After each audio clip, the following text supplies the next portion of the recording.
নেতিবাচক ধারায় শেষ হয়েছে ঢাকা স্টক এক্সচেঞ্জের লেনদেন। সার্বিক সূচক ডিএসসি এক্স 18 পয়েন্ট কমে দাঁড়িয়েছে 5,570-এ।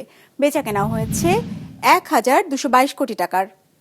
লেনদেনে অংশ নেওয়া প্রতিষ্ঠানগুলোর মধ্যে দর বেড়েছে 131টির, কমেছে 238টির, আর অপরিবর্তিত আছে 27টির দর। এবার বাজার নিয়ে বিশ্লেষণ শুনবো সিটি ব্যাংক ক্যাপিটালের।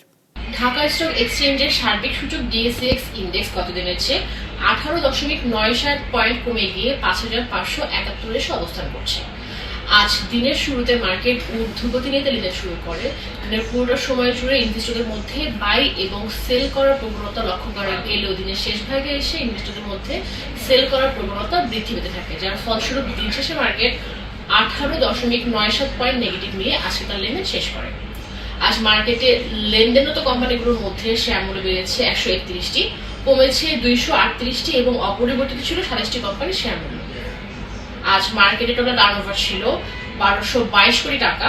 মার্কেটে গত সপ্তাহের এভারেজ টার্নওভার ছিল 638 কোটি টাকা এবং চলতি সপ্তাহের 3 দিনের এভারেজ টার্নওভার ছিল 1251 কোটি টাকার মতো।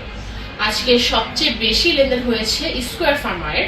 আজকে এদের প্রায় 45 কোটি টাকার মতো লেনদেন হয়েছে এবং দ্বিতীয়ত ছিল এসিআই। ইন্ডেক্স কমার জন্য আজ বেশি কন্ট্রিবিউশন রেখেছে ইসলামী ব্যাংক। গেইনার লিস্টে প্রথমে পাচ্ছি শুরিক ইন্ডাস্ট্রিজ লিমিটেড এবং দ্বিতীয়ত ছিল এবি ব্যাংক পিএলসি।